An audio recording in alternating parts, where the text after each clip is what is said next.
Well, hello there, and welcome once again, my friends, to another episode here, the Red Delta Project podcast and live feed Q&A here on the RDP YouTube channel. I'm Matt Schifferly with another episode to help you be fit and live free. And today's episode, we are exploring my new favorite thing, which I affectionately call banded bodyweight training, amplifying your calisthenics for helping you build more muscle and strength with the use of resistance bands. Just a quick little pay the bills sort of thing. Today's episode is brought to you by Vector Athletics. They're the ones who make these resistance bands that I really have been using a lot in my videos.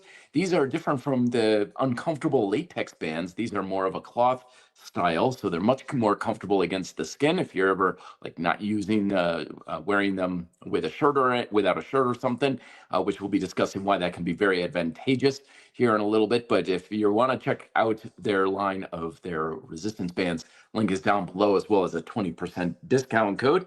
And we have also my latest RDP library, Beautiful Strength, because in this book, I talk about using calisthenics for building a more attractive physique to help you look and feel your best. And banded bodyweight bodybuilding, that's a tongue twister for you, perfectly concedes with Beautiful Strength strategies, because weighted calisthenics is presented here in Beautiful Strength, but in many ways there are significant advantages to using bands over weight vests, over dip belts, and so on. And we're going to explore some of my favorite exercises, some of the best ways to set these sorts of things up, and what are the big advantages to using bands instead of weights and stuff for the weighted calisthenics. And the first big advantage is pretty obvious, which is economics of it. As I've always said, fitness is largely an economics issue for especially many people who have limited time, limited energy, sometimes limited money, and so forth. So it's not a matter of like, oh, I'd love to be in shape, but sometimes it's just is taking resources we don't have. And bands are typically a lot more economical than weights.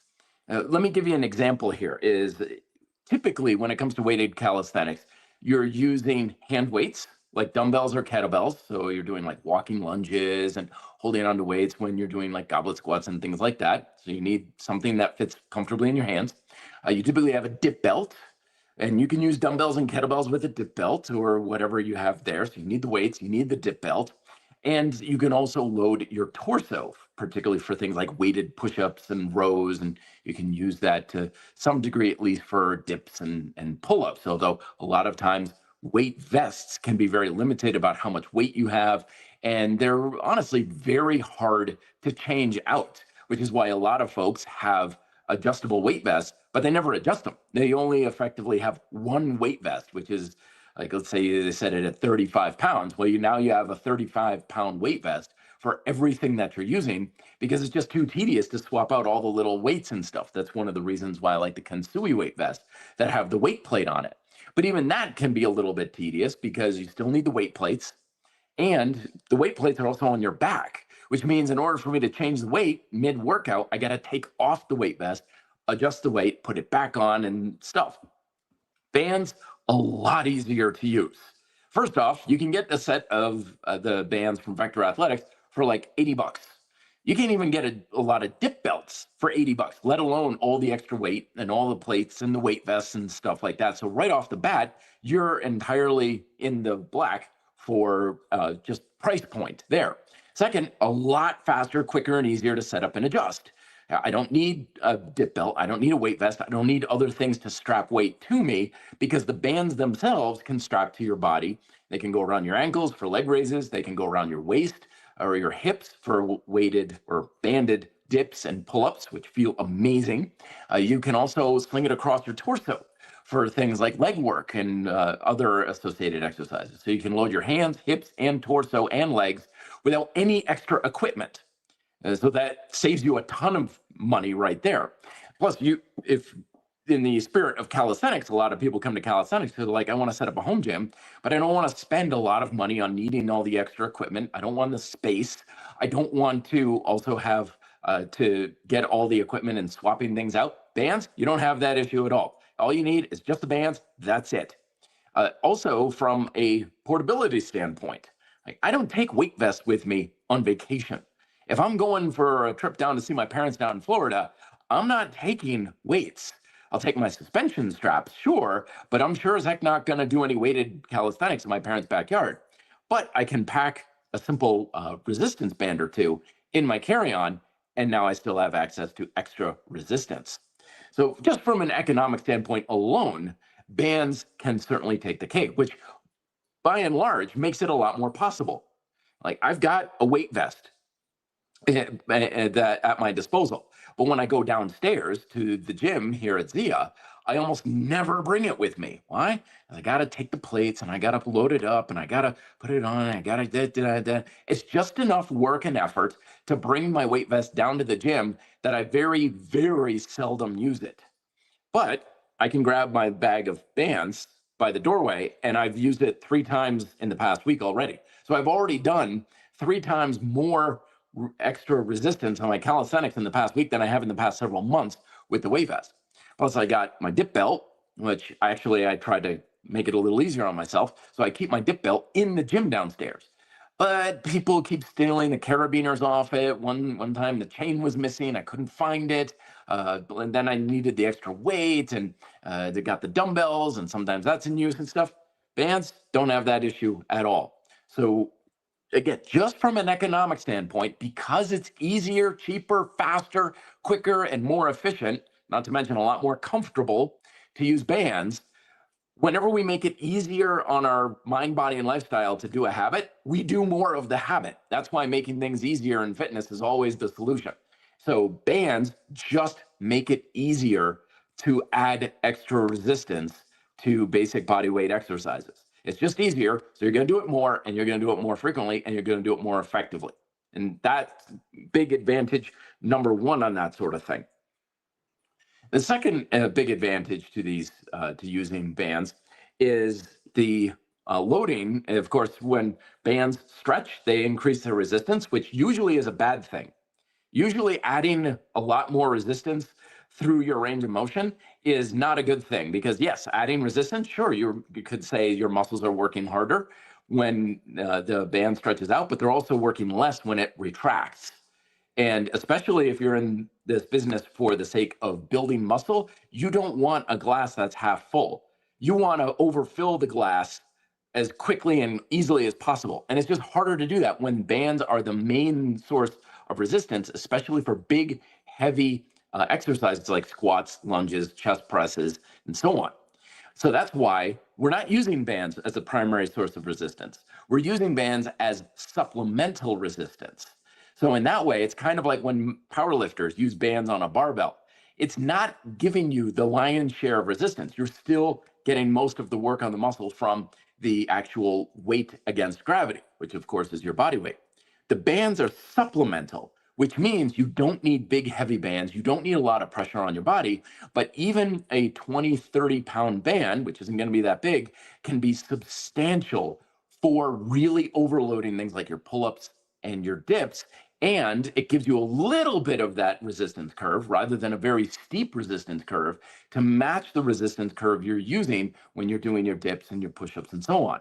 And this is why a lot of people find it's a lot easier on the joints, and they can work their muscular work capacity to stimulate hypertrophy a lot easier when they're using bands with their resistance training, and calisthenics is no exception. And then lastly, one of the big advantages with using bands is that it not only provides extra resistance, but it provides extra assistance when you want it. Because you can use bands to make exercises easier or harder, depending on how you're anchoring it and how you're utilizing it against gravity. So people have been using bands for assisted pull-ups and dips forever. I've been using them for assisted one-arm push-ups, and I'm going to start experimenting with handstand push-ups with bands here in a little bit as well. So you can use the same tools to produce either assistance or resistance when it comes to your calisthenics training, which gives you more options. And this is one of the biggest things that I really want to impress upon those who are looking at using bodyweight training for building muscle. This is in an upcoming video that I'm producing for the Red Delta Project, which is that calisthenics should be, for most cases, an easier and more effective way to build muscle and strength for most people. Now, I know a lot of people will say, no, it's a lot easier and better to build muscle and strength with weights because you just added weight. You just add or subtract weight off the bar, real simple and easy. It's like, yes, that is true. But when it comes to calisthenics, you do exactly the same thing if you understand basic progressive calisthenics theory. You add that in with some suspension straps, and you've got more easy access to that calisthenics theory. And when you have bands, you have three ways of adjusting resistance, not just one. You have your weight shifting. So you take your weight from one part of your body to another. You have leverage. So you're extending your body or bringing it back in. And you have adding or subtracting physical resistance from your body, which is weight vests and stuff like that, but also bands. So when it comes to adding or subtracting the resistance against our muscles, we actually have more options with calisthenics than with weights, but we got to need to know how to do it. And that's why I write my books. That's Beautiful Strength. And you also need to know some of the best exercises to do that, which I'll be discussing here. You also find that some exercises have their own unique advantages as well. For example, when I'm doing the banded push-ups, I'm taking the band and I'm wrapping it around my back, and then my hands are on the floor. So as I push myself up, I'm pushing my back against the band. This means I don't have anything on my chest. I don't have a weight vest standing in my way, because usually if you're going to do weighted push-ups, you need to do them on rings or like parallettes or something, because you've got something on the front. You've got the weight physically in front of your chest, which means your range of motion on your push-ups is going to be shorter, or you're just going to have to elevate yourself a little bit, which is going to make some of the added resistance slough off a bit. But with banded push-ups, it's just my chest still. I can go all the way down to the floor and I don't lose any range of motion, but I'm still able to get all the resistance that I want, especially towards the top of the push-up. So you'll find lots of big advantages in some exercises like that, where it feels better, you work better, you can use a bigger range of motion, and it's a lot more comfortable with bands than with the weights. And it largely down to personal preference as well. But the point I'm trying to make is that there are some big time reasons to use bands over a weight vest or a dip belt. And I want to kind of encourage you to start exploring this. I've got a video already on Red Delta Project on some of the best exercises that I use, so I could demonstrate it. I've got also some shorts coming out on how I use bands for banded pull-up and dip drop sets, which is a lot of fun, where I'll be doing dips and I've got a band around my waist. And then when I kind of get close to my max there, I just simply tilt my hips, the band falls right off, and I can keep doing dips without having to stop. I can't do that with a weight vest. I can't do that with a dip belt. I could kind of drop a dip belt, but it's going to really make clattering noise and probably dent the machine down below me and stuff. So it's definitely advantageous to use bands from a quick setup and release standpoint as well. We'll get to some questions. Cristobal's asking if I still use overcoming isometrics in my routines. Yeah, I'll do usually an overcoming isometric routine every couple weeks or so as a touch-up, as a good way to supplement things. I mean, by far, calisthenics has been my main modus operandi for years and probably will be for the rest of my life. The isometrics is supplemental to that sort of thing, especially if I'm burned out, if I want to feel like I'm losing more proficiency in my muscle activation. If I'm looking for something just new and different to do, I'll use the overcoming isometrics. But yes, bands also can be used very well as an isometric. Now, you can't quite get the same overcoming isometric with a band as you would with like an Isomax or just even pulling against a heavy strap, because you need something that you cannot physically move, that you have to overload your muscles with. Bands, you're not going to get that. You're going to be severely limited if you're using bands for that type of isometric training. However, from the standpoint of using isometrics for the sake of improving tension control, they work extremely well. As a former boss of mine once noted, he's like, weights make you stronger, but bands make you smarter. So whenever he had a client or a member of the gym who was like struggling to activate their lats, or couldn't keep their pelvis tucked in an exercise or something. He'd give them something banded, which helped them learn that proficiency and control their muscle tension to a much higher degree. And then that transferred over to whatever exercises they were doing. So it was safer and much more effective. So bands have that advantage going for them as well in that application.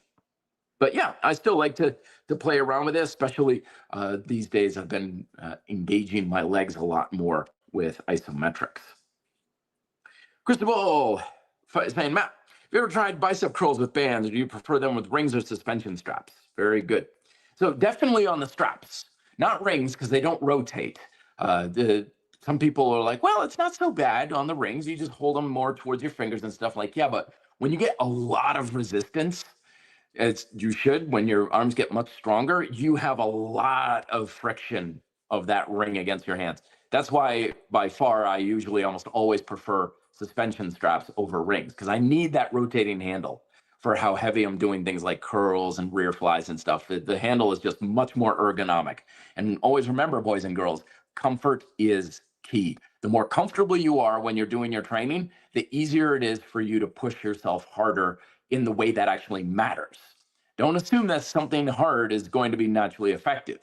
You can go out for a run in the middle of the heat of the summer day with no water, wearing a hoodie with rocks in your shoes, and it's going to be hell on earth. It's going to suck, and it's not going to help you become a better runner in the slightest.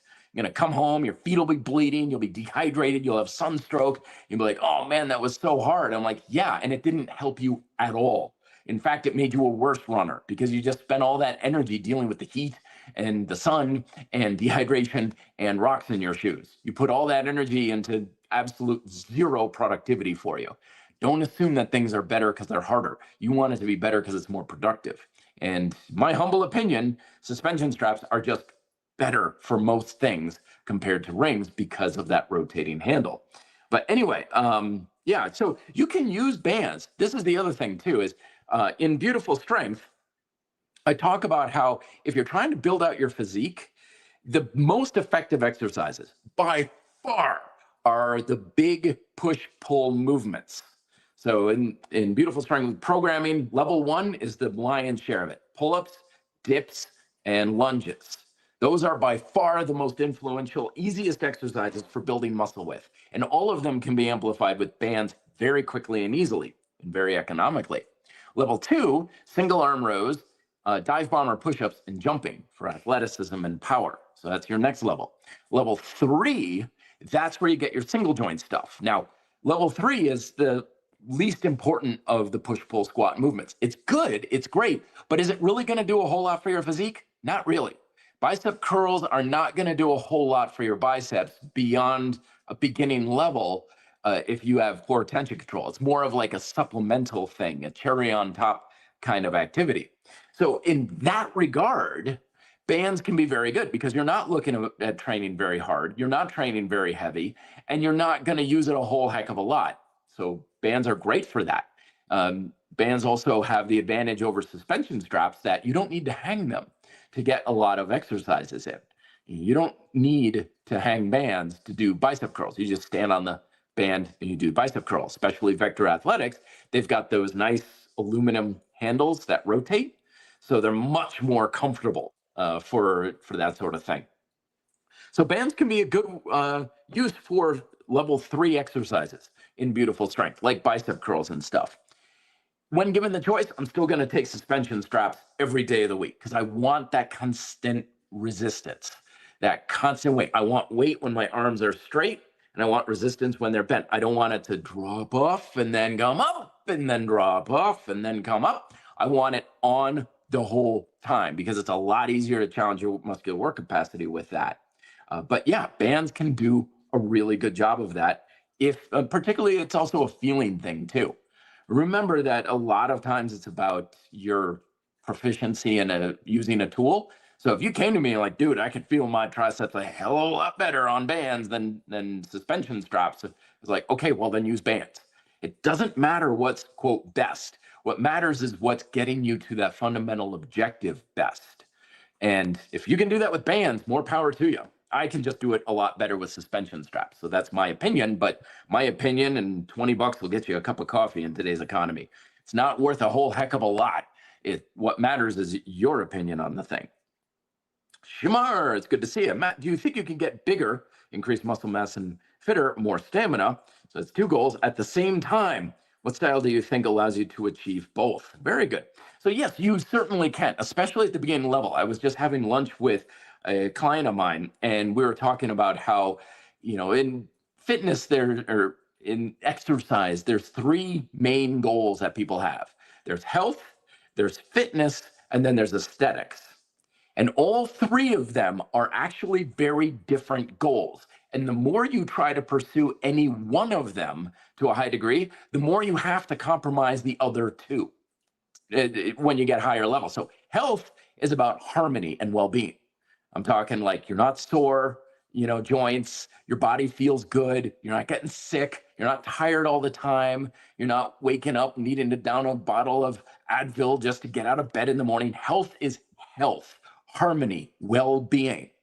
Fitness is about, can your body do the thing you're asking to do? Okay, so in this case, Shamar is asking about stamina. Well, I would say stamina in what? All right. And always remember that physiological adaptation for the sake of fitness is always specific to the imposed demand. You could run an ultra marathon and have great stamina for that, but step into a free sparring ring in Taekwondo and be gassed out in 30 seconds. Okay, so it's always about what kind of stamina are we talking about here. You can have great stamina to climb a rock wall and be hanging by your fingertips for like hours at a time. And yet when someone's like, hey, get on this rowing machine, and you can barely last 200 meters, right? So it's always about what are you training the stamina for? Put a pin in that because that's going to answer your question. And then you have aesthetics, and that's just muscle and fat.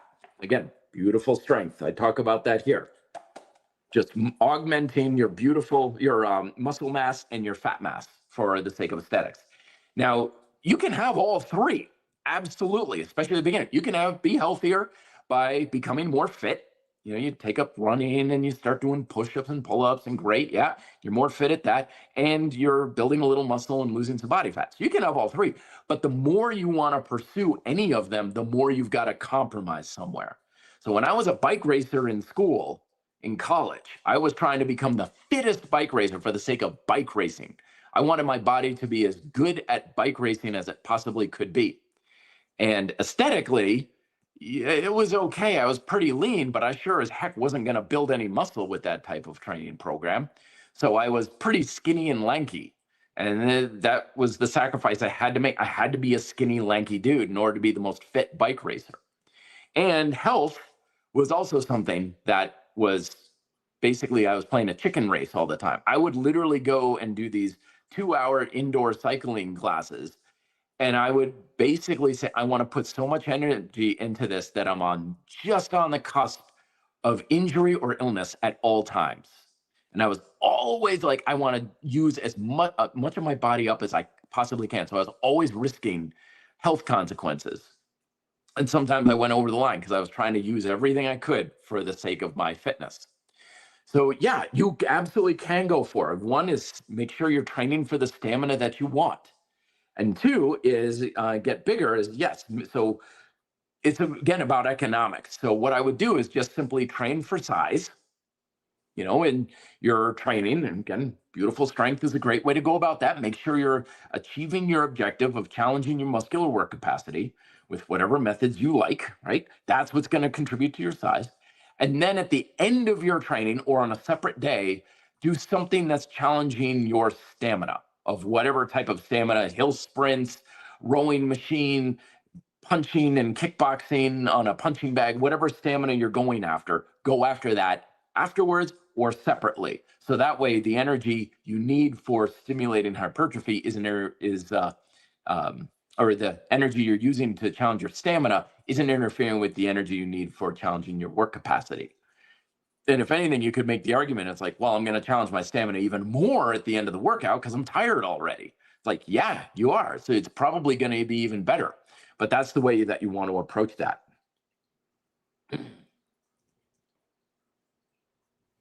Jay is saying, how can I avoid dips injury? So here's another advantage with using bands. So I alluded to earlier how the resistance increases as the band stretches. So a lot of times it gives you a little less resistance at the most tumultuous or the point of the exercise where you have the greater risk on stress on your joints. And in the dips, that's at the bottom. So dips are a push chain exercise, chest, shoulders, triceps, but they're also very much a back exercise. When you're doing dips, you should feel your lats lighting up like a Christmas tree. So a lot of times when people do dips, they're hunching up and forward and they're kyphotic. Their shoulders are up and they're forward, which is just going to be really hard on that shoulder. I'm assuming you're talking about shoulders. So always make sure that before you start any exercise, especially dips, you set the tension in the muscles. So you get your chest on, you get your triceps on, you get your shoulders on, everything's there. Then you add your resistance. Then you do the exercise with your shoulders down and back and packed the entire time. The other thing that I see a lot of people do that puts your shoulders at a bad leverage, as well as your lumbar spine, and it also reduces the stimulus on your muscles, is they'll arch, they'll banana their back backwards a lot, and their legs are like swinging way back behind them kind of thing. Now, it is true you want your torso leaning forward slightly as you come down. Don't try to stay upright. Lean it forward a little bit. That'll also take some stress out of your shoulders and put more stress into the muscle where it's supposed to be. Fundamentally, dips should not be hard on your shoulders at all. They should be as easy on your shoulders as any other push chain exercise. If anything, easier on your shoulders because you have a neutral grip most of the time. But if your legs are swinging out way far, you got all that arching going on in your back. So hinge your hips slightly. Get your knees in front of you. When they're at the top of the dip position, you have a slight bend or flexion in your hip flexors, and your knees are in front of you with your feet kind of tucked up towards your hips. Even if you can hang your legs all the way straight down, still do that because it'll give you a little bit more stability and balance that way. Then, as you come down, you still keep that hinge, that flexion in your hips, so that way your legs will come back a little bit, your torso will come forward, but it's because of the hinge, you're not letting your legs just splay backwards. That's the way to do it in a much easier, safer way about it. Cristobal is saying, best way to do banded pull-ups while using gymnastics rings. Very good. So the trick with banded pull-ups and dips, and this is a disadvantage depending on how you look at it compared to dip belts, is you got to anchor the band down. And so if you're doing a dip belt or weighted dips or pull-ups, gravity takes care of it for you. But you got to anchor the band down so that way it's pulling you down, right, when you're doing it. Now, sometimes you have a piece of equipment that allows this. Power towers can do this. We have a pull-up dip machine downstairs in the gym that has a metal frame that I can run. Basically, what you do is you run basically like a tie-down strap underneath the frame of whatever you're using, and then you attach the band to the tie-down strap, and then it can pull you down. If you're in a scenario where it's just floor underneath you, you can have a partner or a workout partner or something simply hold down the band. Got to make sure they've got a good grip on it, though, because you don't want to let go. It's another advantage of these cloth bands, by the way. They don't hurt when they snap on you, or they don't hurt nearly as much as the latex bands. But that's a way you could do it. Just have someone hold it down, step down or something. I've done it with a heavy dumbbell as well.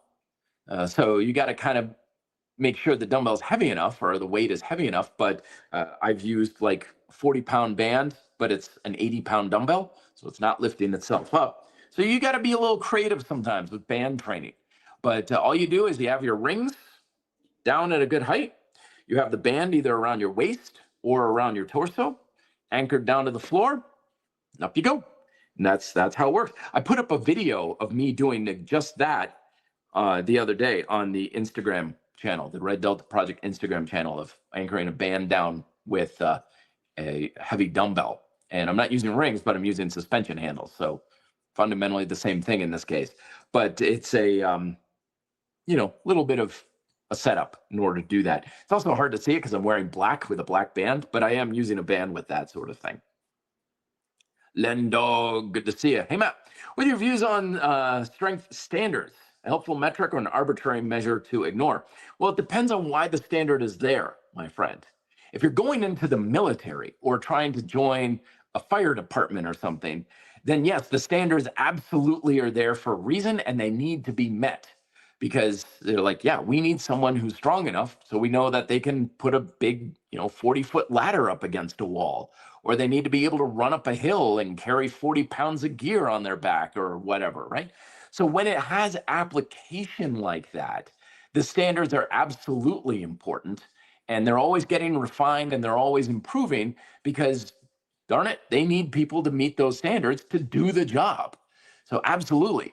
But usually that's not the case we're looking into. Is average Joe Schmoes like me who are like, oh yeah, I want to be healthy, strong, and fit and stuff. And someone's like, well, you should be able to do 1,000 push-ups with holding your breath and an elephant on your back and stuff. It's like, sure, fine. Just pick a metric. Just pull it out of thin air. It doesn't mean anything. It's much more important to set your own standards for these things because ultimately, for most of us, and I know people hate it when I say this, but it's true, fitness is not that important on the grand scheme of things. It's a luxury item. If I can do 20 pull-ups, if I can run a marathon, if I can do 10 pistol squats or break 8 boards with a side kick, that's important to me, maybe, but really, does it matter? No. It's like the same thing as having a pristine sports car in the garage. It's great. It's nice. It's important to you, but it's a luxury item. That's all it is. So when we're using strength metrics in the context of this luxury thing called strength, yeah, it's very arbitrary. It's very much something that you can adopt and discard. It's like, you can't run 5K in under 22 minutes or whatever. I'm like I care, like it matters. It doesn't. And people like my insecure past self used to be like, oh, no, you got to be able to do this and that. You're not a real man. You can't do that. You're not strong if you can't do blah, blah, blah, blah, blah. Who cares? I knew a guy named Tony back in the day who was as strong as a bull and built like one too. The man couldn't do a single pull-up to save his life. Literally, if he was hanging from the back of a ship that was sinking, he had to pull himself up to save his life, he'd gonna drown. He's not gonna do a pull-up. But no one in their right mind would ever look at Tony with his 315 bench press as a warm-up and say that man is not strong. Okay? So we've got to keep these standards into context. Go after them if they're important to you, if they are in reference to something that is important to you. But if it's not important to you, don't worry about it. I can't run for crap. I can't swim for me, swimming is staying alive in the water. Now, if I was joining the Coast Guard, that would be a very big problem. They're like, you got to be able to tread water for 10 minutes. They have that standard for a very good reason.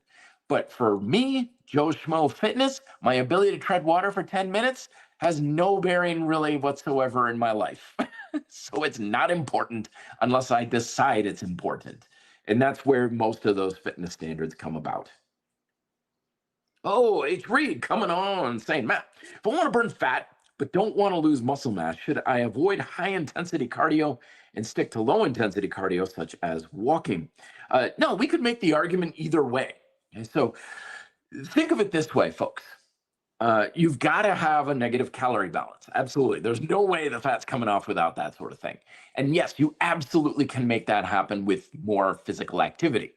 Being more active is like playing offense in your calorie burns. So that can certainly be good for you.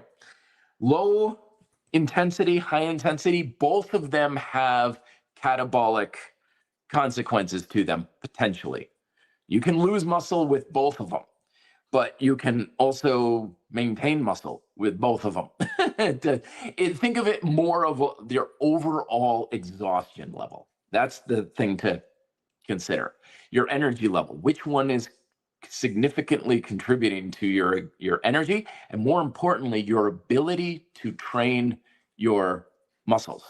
So if you're doing long-term capacity cardio, like a 5K jog, and then you're finding like, gosh, my strength workouts are just drained, I just can't push myself, then yeah, that's gonna hurt you. If you're doing high intensity stuff and you're like, man, my nervous system is just shot to hell from these hill sprints or high intensity stuff I'm doing, well, that's gonna hurt you. The key is to use physical activity however you can, get as much calorie burn as you possibly can, but not exhausting yourself too much. When it comes to trying to lose body fat, the big things you want to try to do is try to avoid hunger as much as possible and keep your energy level up. Because those are the two things that go sideways when you're losing body fat. You're typically going to get a lot hungrier and crave especially sugary, fatty foods, and your energy level is going to go downhill, and that's going to compromise your training. It's the training that stimulates things.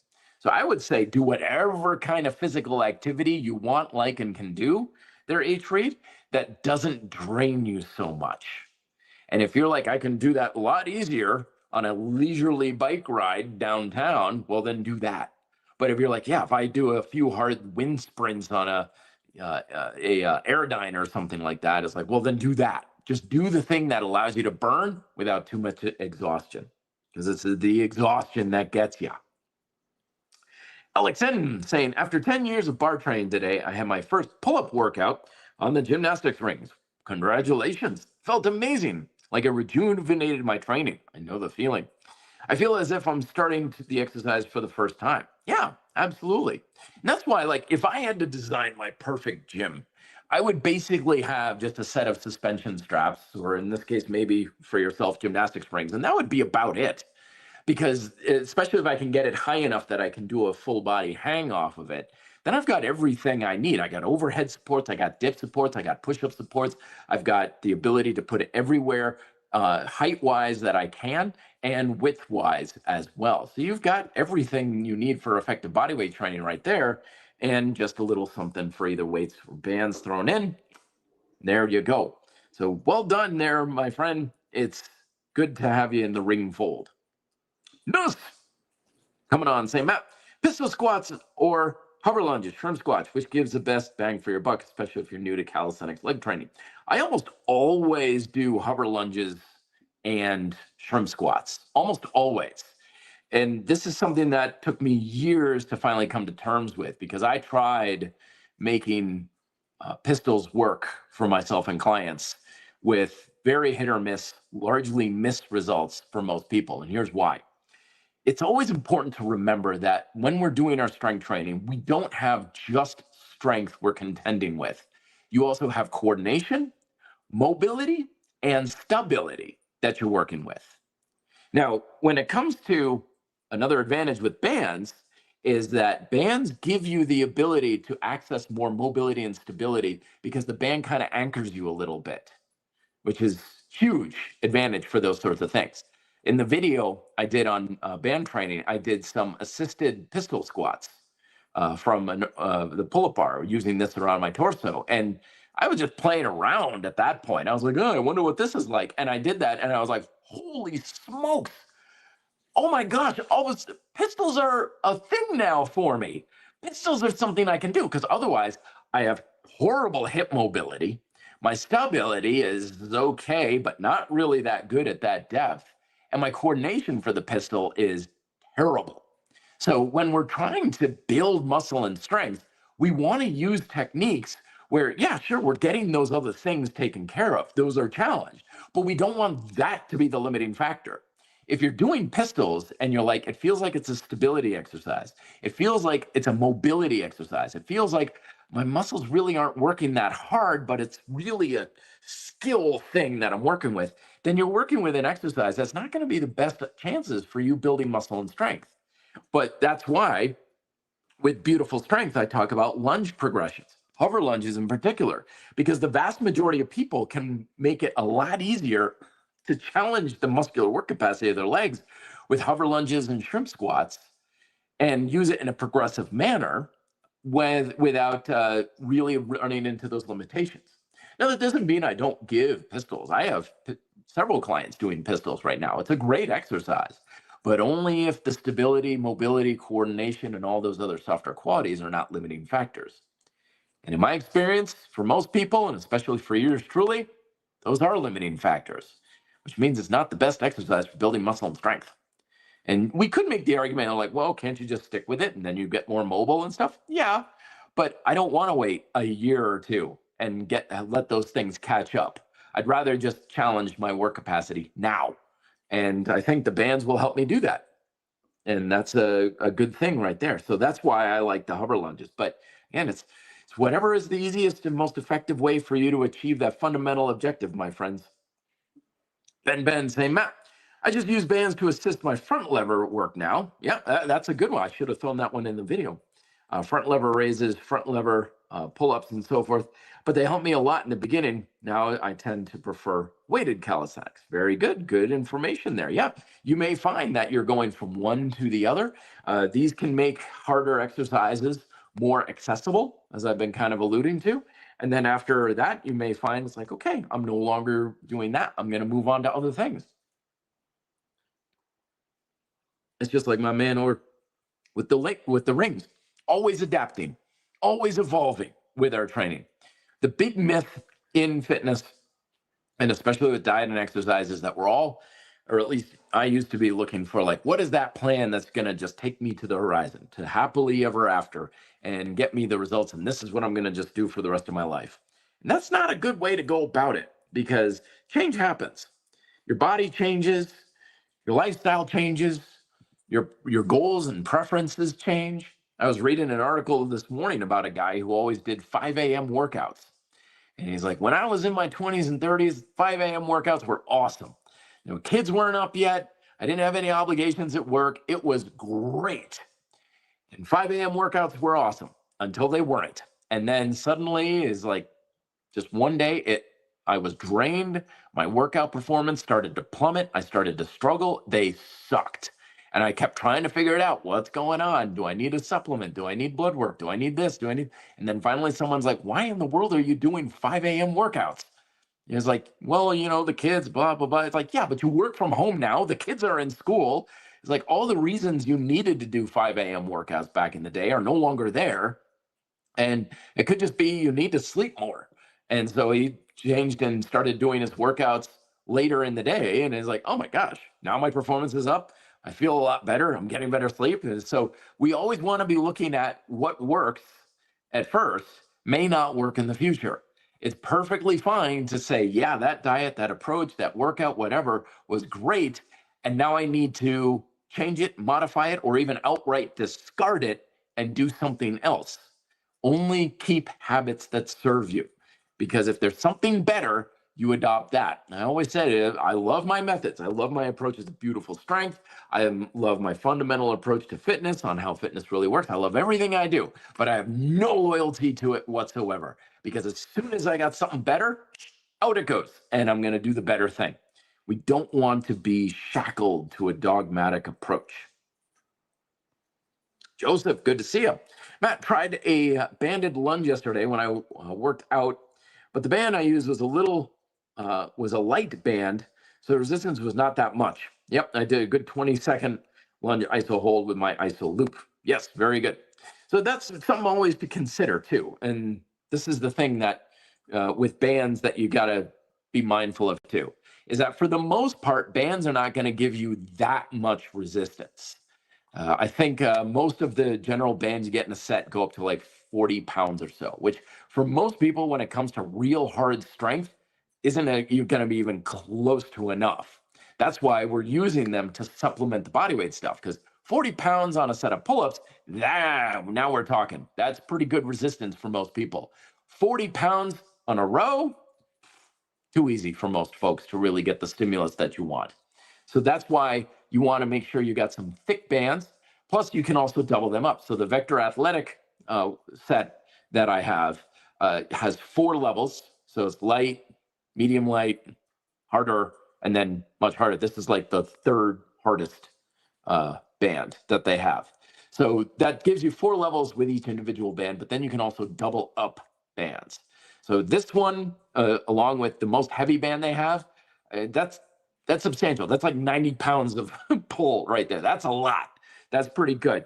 And you get it all in the set. Comes in a nice little carry bag. I should shoot, it's way over there. I don't want to grab it. But that's why it's a very versatile set. The Vector Athletics one is you don't want to just have one band. You've got like several of them. Then you double them up and stuff. Plus, it's also worth experimenting with different loading points and stuff.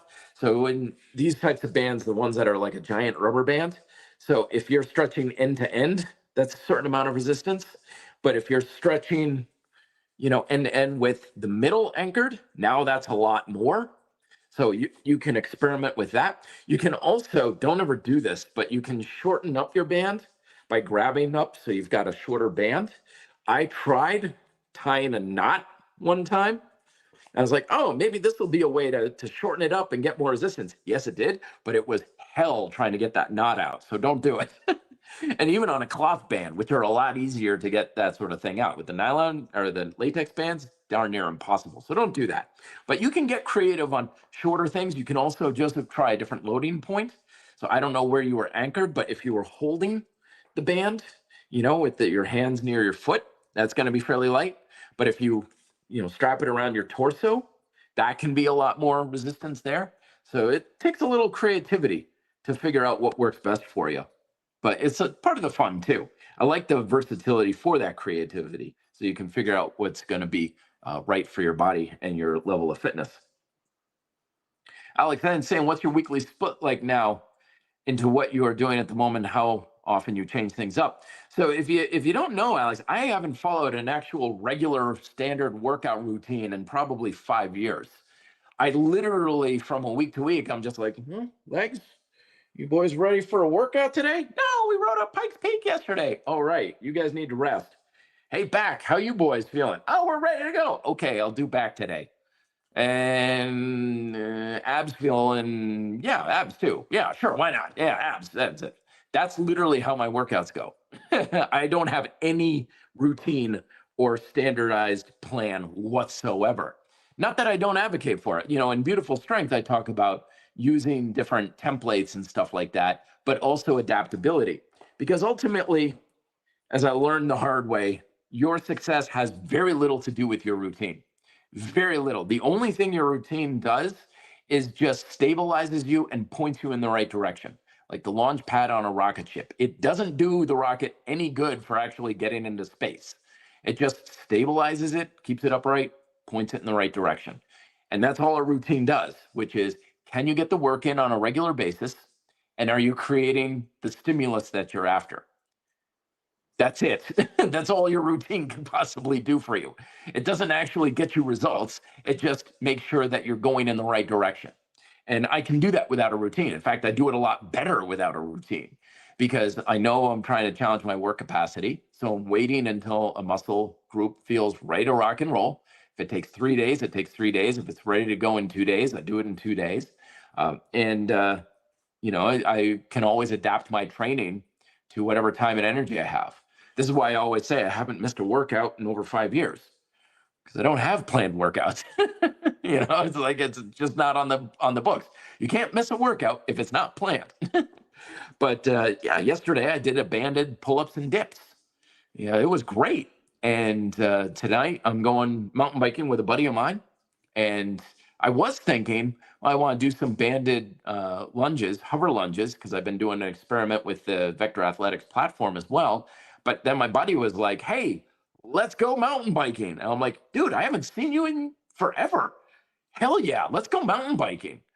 And so no banded lunges for me tonight, but I'll probably do them tomorrow because I really do want to get that exercise in. So I'm like, okay, I do it tomorrow. Does it really matter? No, it's going to be fine. So that's kind of my approach. I don't have a split. I don't have an approach. Generally, though, I will say I do kind of follow an upper lower body split. Kind of. Kind of generally, but not always. Today I did an ELF workout, extension, lateral, and flexion, support chain workout. So core, abs, and hamstrings, if you will. So yeah, that's how I've been doing it. It's been wonderful. Oh, it's so much nicer. Do I sometimes fall off the wagon a little bit? And it's like, I haven't hit my legs in a while. Yeah, every once in a while, but it's usually not the case. Halcyonomad. Sorry, I'm not pronouncing that very well, but that's a cool name. Anyways, the Matt read Beautiful Strength as soon as it came out. Loved it. Thank you very much. As someone who lost around 70 pounds, wow, congratulations. How can I truly achieve, quote, beautiful strength with loose skin and being self-conscious about it? Ah, yes, my friend. Yes, the loose skin kind of idea.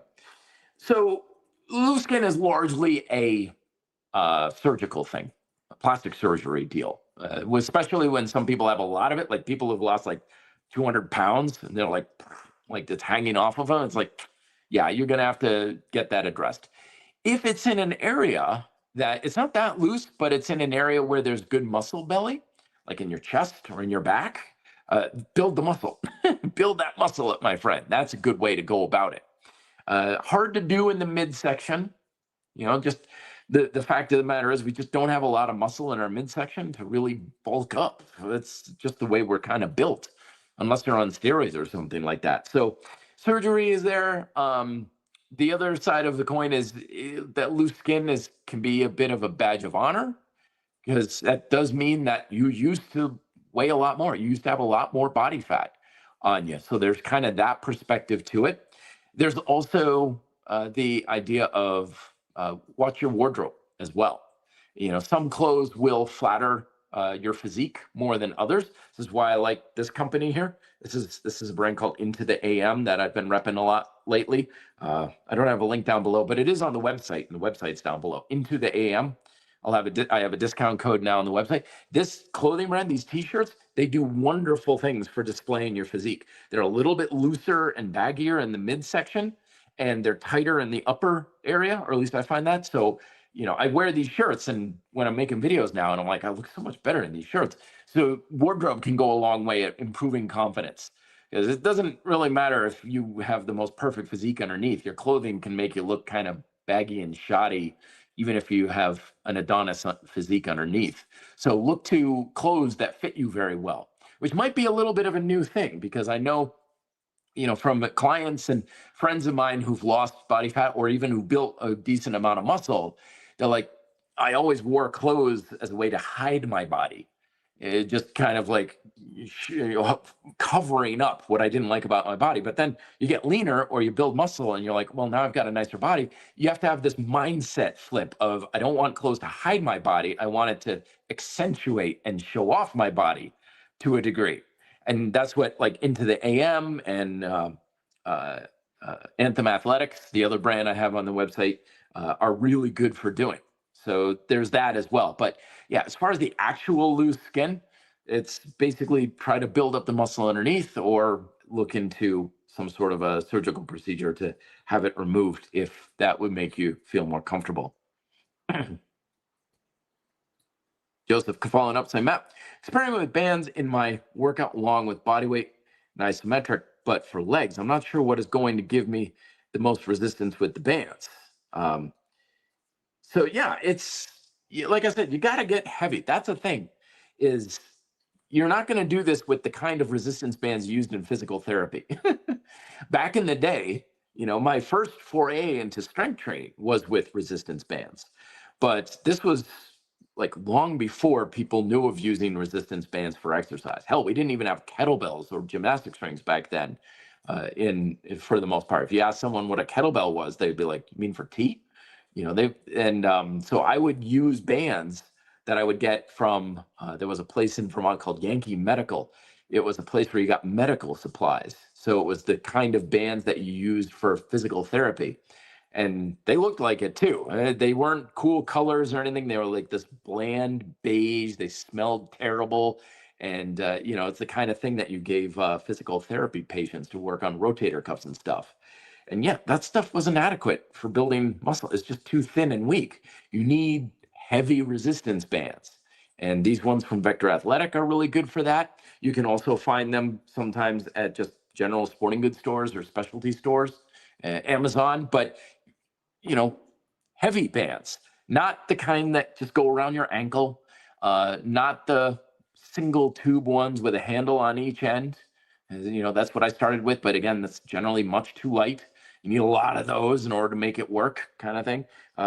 These heavy, big, giant rubber band style ones are the ones that you want to be using there, Joseph. Let me see, what else can I talk about? So coming back on, Matt, I appreciate the response. It's ironic, I can do 50 pull-ups, 100 dips, 200 squats, run a marathon all in the same day, but I still can't take my shirt off at the beach. Yeah, that's part of the challenge with beautiful strength. is, when we build our body up, it's usually capable of amazing things, but it's about how you feel about your body too, at the same way. That's why beautiful strength addresses not just what you look like, but how you feel about your body, how you feel about yourself. So let me tell you, speaking from experience for myself and my clients, a lot of people think, well, if I build a much better body, then I'm going to be happy with my body. And that is very often not the case. If anything, a lot of times people just become more self-conscious and more insecure and more neurotic about every little thing about their body. And that's why the mindset shift with beautiful strength is more than just here are the exercises to make you look good naked. It's also about appreciating your body, because there is no standard. We were talking about standards for performance the other day. The thing to really understand about building an attractive physique is that it's not about forcing yourself into a mold that is the perfect, type of figure that everyone expects kind of idea, because few things are as ugly as someone who is try hard to build something or be something that are not. It's kind of like the person who there's a celebrity who has an iconic look, and you got that one friend who wears the same clothes and they got their hair the style the same way and they do the same catchphrase and everything like that, and they're like, oh, I'm just like this celebrity, aren't I cool? And everybody's like, no man, you kind of look like a dork, with that sort of thing. It's the same thing. It's try hard. It's highlighting insecurity, lack of confidence. And so beautiful strength is about building your body up. It's about building your confidence. It's about becoming the better version of yourself. So no one needs another Arnold Schwarzenegger or Ryan Gosling or Brad Pitt from Fight Club kind of physique. We already got that. We want the best version of you. And the most attractive version of you is going to be just the progression and the improvements and the opportunities of whatever you have. And it doesn't matter if you've got some loose skin. And it doesn't matter if you've got skinnier arms relative to your torso, like me. It doesn't matter if it's like, well, I can't get my calves to grow for anything. It doesn't matter. It's about building and having a body that you appreciate and your best version of you. Because when you're more confident in yourself and you are building the best of you, that's the most attractive type of persona and physique. And when you own your physique like that, that is very attractive rather than trying to be something else. Joseph Bellows saying, Matt, I have a set of the loop bands, good, but I'm going to have to try different bands. I'm considering using them in push-ups, maybe even head press, maybe after my pike push-ups. Yeah. Keep in mind anchoring there, Joseph. Do you stand on it with your feet together or apart? Because that's going to make it harder because you're using up more of the band that way. If you have a platform for like isometrics or something, run the band underneath the platform.